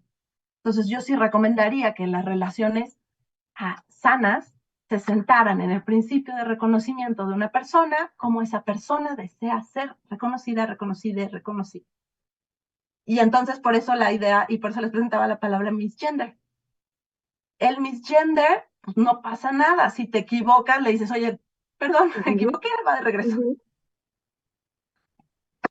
¿Qué es lo que hacemos si yo te dijera ahorita, no sé, Lourdes, ¿no? O sea, me tendría que disculpar porque no te estoy llamando como tu nombre, ¿no? Y entonces esto nos pasa mucho en los salones, que cambiamos nombres y entonces nos disculpamos por eso. Y creo que ahí se conecta mucho con lo que vamos a ver en la última sesión de agosto con Micaela Drullar, ¿no? El hecho de ser nombrado y tomar la voz por, ¿no? O sea, el no permitirle a alguien nombrarse y ser nombrado, ¿no? Como decide, pues eso es violencia, pues, ¿no? Y entonces, justo esto me conecta con otra pregunta que es como, ¿por qué es importante hablar del lenguaje inclusivo cuando parecería que hay otros temas más importantes para las cuestiones de género? O sea, ¿por qué consideras tú, Ana, que no es un tema menor el tema de los pronombres, de nombrar a las personas como deciden y de tener esta discusión, sobre todo creo que para la UCLAP, ¿no? Como una institución académica donde se espera que estemos normando la forma en que la gente habla, ¿no? Como si las universidades no fueran órganos vivos, donde no todo sucede dentro de un aula, sino hay muchas interacciones cotidianas, ¿no? Porque reproducen una dinámica social, pero se espera o se asume que este lenguaje no es serio, ¿no? Que las universidades no deberían estar dando espacio para estos lenguajes, para estas cosas que parecen no son serias. Y creo que justamente habla de una intención institucional por tomar en serio las cosas relacionadas con la perspectiva de género, ¿no? O sea, no solo hacer cuotas, y sobre todo porque es una cosa que al estudiantado, a las generaciones más jóvenes, les importa mucho, ¿no? Entonces, ¿por qué piensas que para ti esto, el lenguaje, los pronombres son una cosa tan importante como las otras que atraviesan las relaciones de género? Bueno, la ponencia iba del fin del antropoceno, el capitaloceno y el cutuluceno, y entonces íbamos a hablar de los parentescos Pero raros no. con los seres terrestres. Pero cuando llegamos al contexto situado, a lo que estaba sucediendo, a la polémica que se da con respecto al nombre de la ponencia, entonces es como, a ver, ¿no? Haraway decía en la última parte, literalmente, aquí, ahora, ¿qué es lo que está pasando? ¿Qué asunto se tiene que atender? No puedes estar en todos lados. Entonces necesitas generar atención a lo que requiere atención, y en ese momento eso requería atención, a lo mejor en otro momento hablamos del Cthulhu. Pero entonces, en ese sentido, no es que sea prioritario o no, es que estamos en la época, después del feminismo de la tercera ola, de las alianzas temporales, y tenemos que hacerlo todo al mismo tiempo, ¿no? Tenemos que reconocer la existencia de los otros al mismo tiempo que creamos nuevas realidades, que usamos los saberes diferentes, que pensamos desde otros lugares, que hacemos alianzas temporales, ¿no? Yo no puedo hacer alianzas con otras personas si no reconozco su existencia. Y esas personas tienen determinados saberes que van a contribuir a las cosas que yo estoy generando. Y si yo no genero existencia, no contribuyo a que estas personas existan, ¿no? Dentro de mi epistemología feminista, dentro de mis ideas, dentro de mi cuestión sobre coherencia del mundo, ¿no? Lo primero que estoy haciendo es generando violencia. En un lugar donde la violencia tiene que ser un discurso que se cambie. Estamos llenas y llenos y llenes de sitios violentos, prendan las noticias, vean lo que está sucediendo, lo que pasó y las fotos. Es terrible. Entonces, una de las cosas para poder generar alianzas temporales con las otras y con les otros es pensar por qué ciertas posicionalidades de sujeto, de persona, ¿no? Todavía en este momento están invisibilizadas. En esta semana, bueno, estas semanas en Irak se declara el género y la palabra homosexual como prohibidas, parte de la cultura occidental, y lo que se dice es que se tiene que hablar de desviación. Desde la ciencia de la que yo estoy adscrita, no hay tal. Es una cuestión de relaciones de poder específicas en un contexto determinado, ¿no? Se habla en otros países de zonas de segregación, se habla, entonces, de algún lado, en algún tipo de anclaje, puede ser el pronombre, puede ser otro tipo de anclaje, tenemos que combatir las narraciones y las historias que están generando violencia. Y en este caso, los pronombres era lo que teníamos que dar.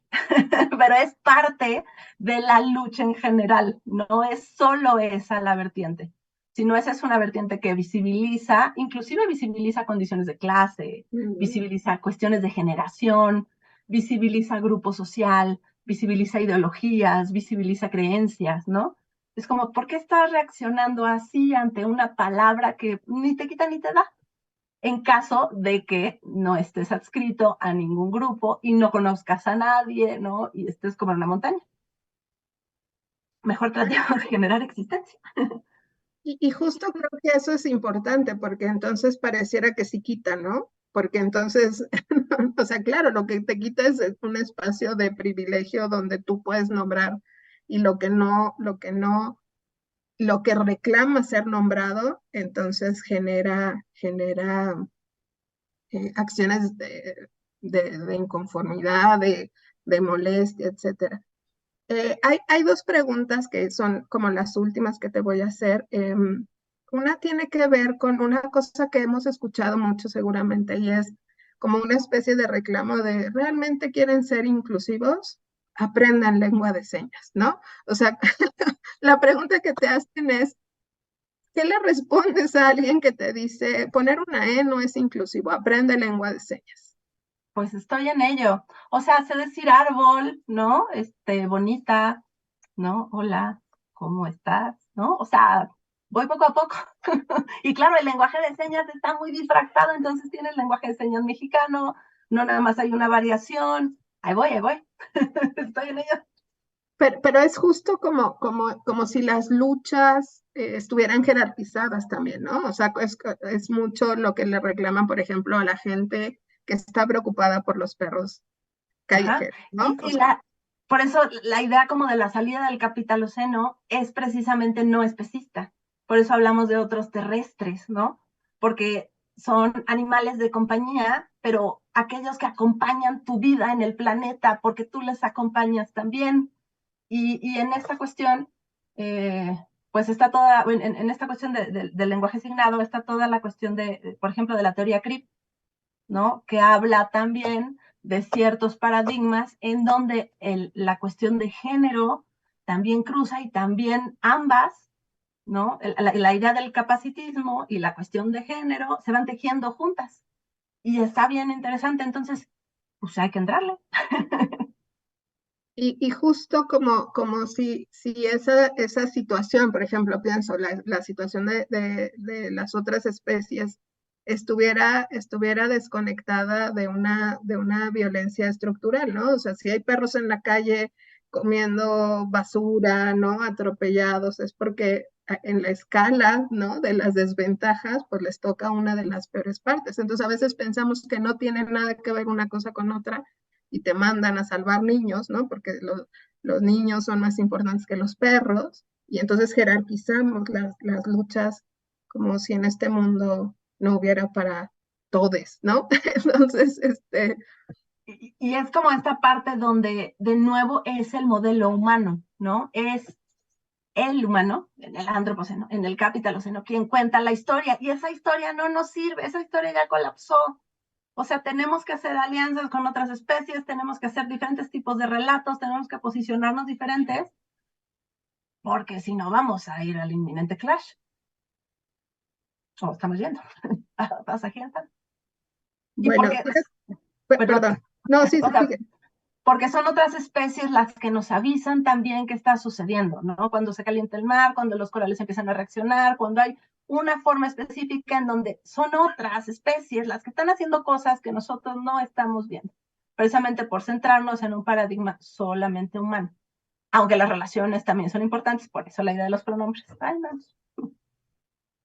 Y bueno, hay muchas preguntas, Ana, relacionadas con la niñez, ¿no? O sea, cómo acercarse, cómo hablarles del tema, los riesgos de hacerlo, que creo que es una pregunta como muy genuina, ¿no? O sea, pareciera que estas cosas ponen en riesgo a la niñez. Y hay muchas preguntas eh, que tienen que ver con esto. Y creo que la última que ahorita acaban de ser, como que me permite enmarcar toda esta preocupación, ¿no? Y es una pregunta así cerrada. Ahí te va. ¿A qué edad consideras que es capaz un niño o niña de formar su propio criterio para identificar su género? Ay, o sea, es que en inicio no empieza como una identificación de género. El género tú se los enseñas. O sea, las personas adultas van sesgando a las personas que no son adultas y les van diciendo esto sí, esto no, o sea, este baño o el otro baño. Entonces, las personas, la niñez va aprendiendo conforme las reglas que tú vas planteando. Pero, por ejemplo, hacíamos hace un tiempo una mesa de mujeres académicas investigadoras en la UTLAP, ¿no? Teníamos a Claudia Barona. Y una de las cosas que se decía en general, ¿no? Estaba Luisa Paya, estaba Claudia Barona, ¿no? Estaba, o sea, habíamos como mucho, ¿no? Estábamos nosotros. Y una de las cosas era, a nosotras no nos criaron como niñas, nos criaron como personas. Entonces, esa es como una parte, ¿no? A mí me criaron como una persona y yo he llegado a donde he querido llegar porque confío en mi capacidad tanto en lo público como en lo privado, como en diferentes tipos de ámbitos. La otra es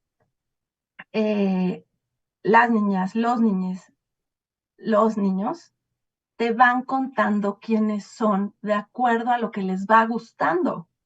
Hay niños que adoran jugar con muñecas y alguien les dice no, se las quita y cuando son grandes les dice, bueno, ahora tienes que ser un buen padre. Y es como ya, pues no, porque nunca aprendí Me esto. quitaste la muñeca.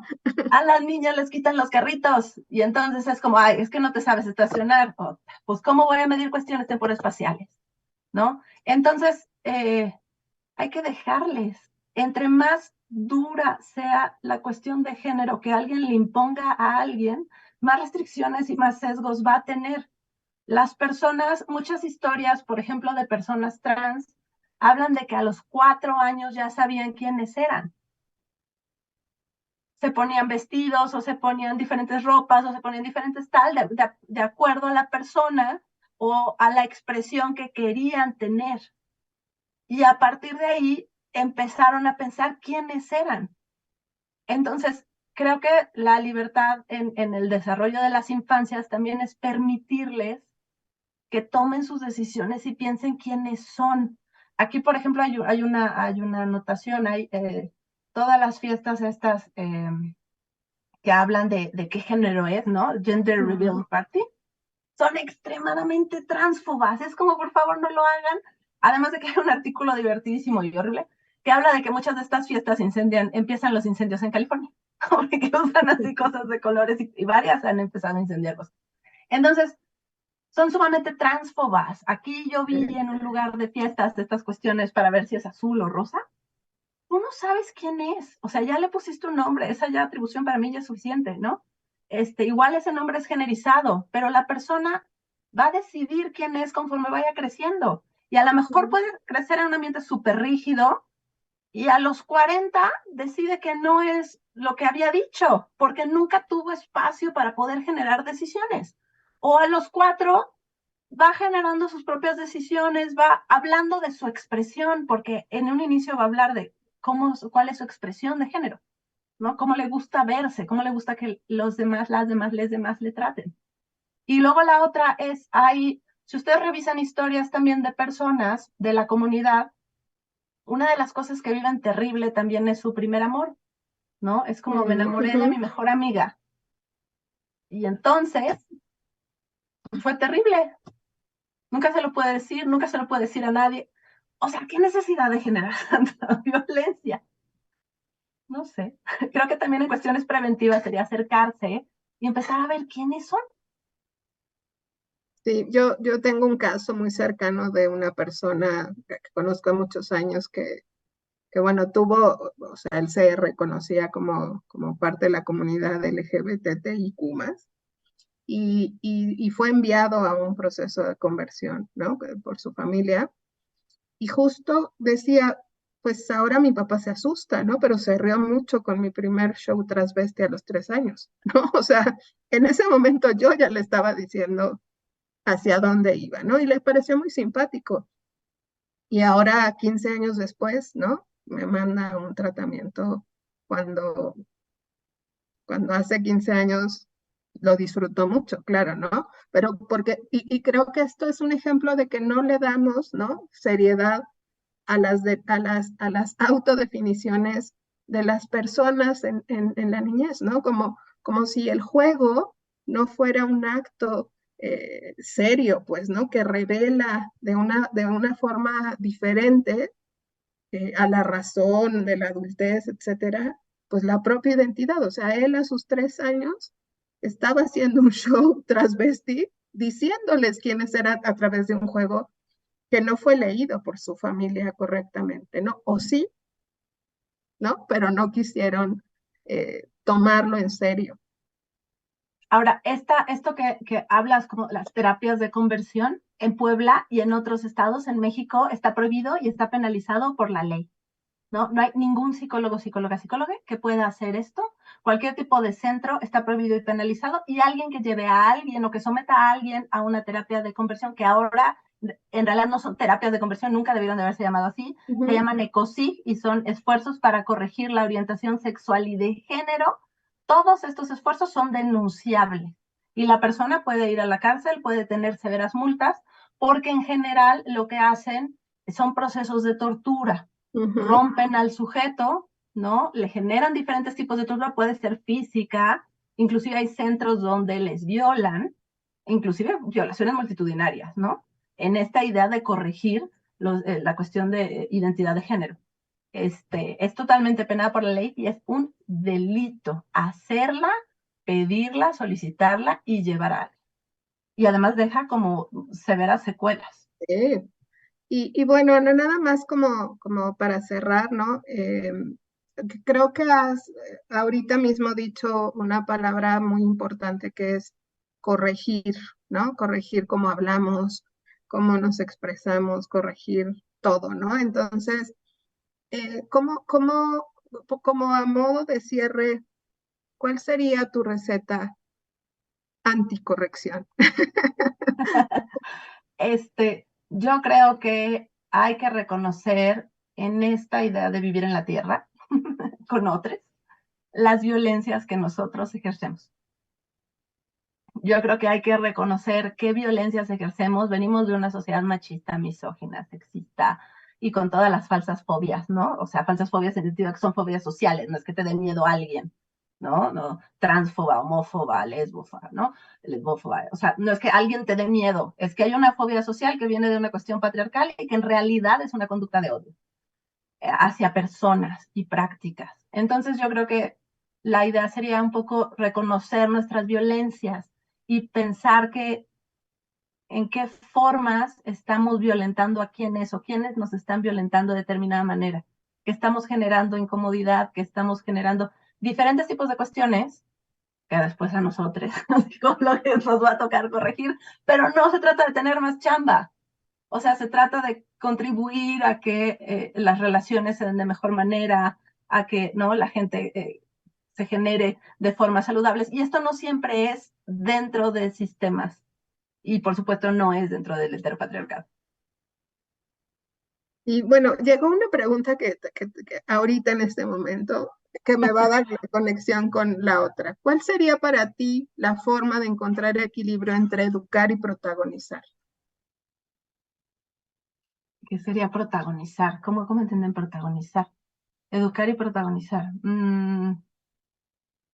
Como, Te leo la pregunta completa para ajá, que veas como de donde dice, conozco una persona queer que en una conversación me comentó lo difícil que es ver que personas cis tengan tanta popularidad o mayor credibilidad en sus escritos sobre teoría queer. ¿Cómo que cree ver, usted que se puede llegar a un equilibrio entre educar y protagonizar? pero me faltó una palabra, entre, ¿qué personas qué? Cis. Sí, ok. Es que yo aquí creo que todo mundo tiene que tener su voz. O sea, yo soy psicóloga social, ¿no?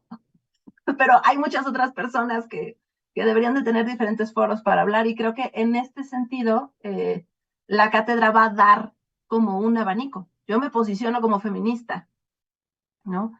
Entonces, yo creo que también aquí es hablar de la experiencia situada, ¿no? Soy una mujer relativamente joven, ¿no? En un cargo de dirección específico de una facultad, ¿no? De una ciencia que tiene mucho que ver, ¿no?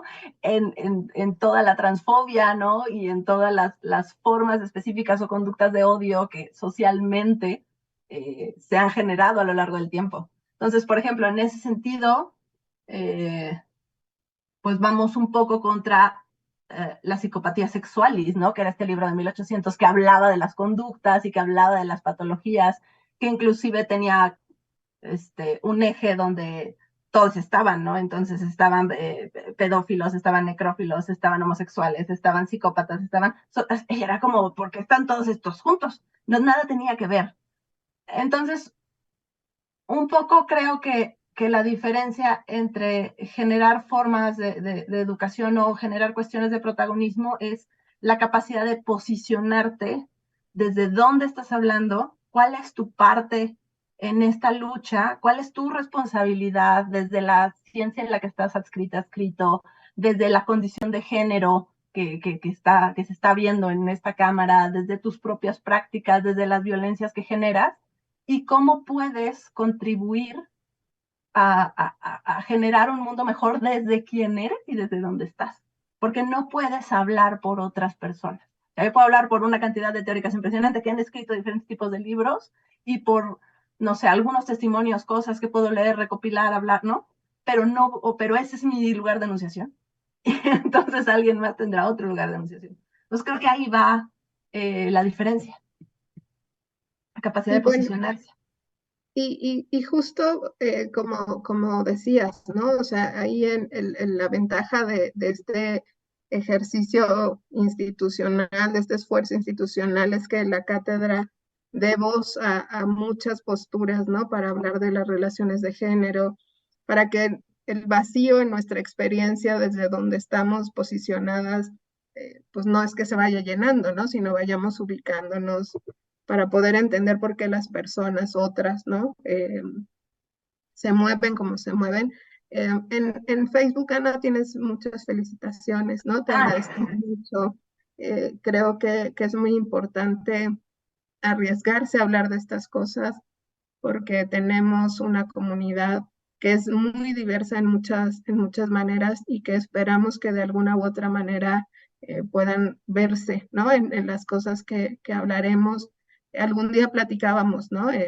Como de manera mucho más casual, de, de que esto no es un juego, o sea, hay gente que se mata, ¿no? Hay gente que se suicida, hay gente que pierde la vida, o sea, no es una cosa menor la afectación que puede tener en la existencia de un ser humano negar estas posibilidades, ¿no?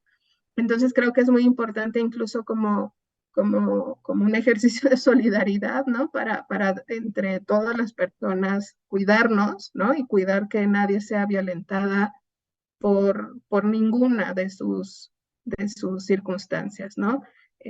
Por cuestiones de género, de origen étnico, ninguna, pues, ¿no? Entonces creo que bueno, la moneda está en el aire, ¿no?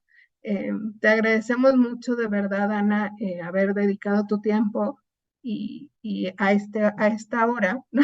Que es una hora que también complica conciliar nuestra vida personal con nuestra vida profesional. Y justo hablaba con los y las estudiantes de por qué esta sesión en particular tenía que ser en Zoom, ¿no? Y entonces creo que es parte de estos reconocimientos. Pues muchas gracias, les esperamos la otra semana. Vamos a tener a Amira Salgado, es una egresada, Ramírez Salgado es egresada de danza de la UDLAP, va a dar un taller y vamos a cerrar el mes con Micaela Drullard, activista antirracista e integrante de la colectiva Frontera. Todas las sesiones a partir de hoy y hasta el 22 de noviembre serán transmitidas por las redes sociales de la universidad. Les agradecemos mucho su tiempo, habernos acompañado y pues nos vemos dentro de 8 días para continuar con la discusión y las reflexiones sobre estos temas que nos importan mucho. Muchas gracias y nos vemos pronto.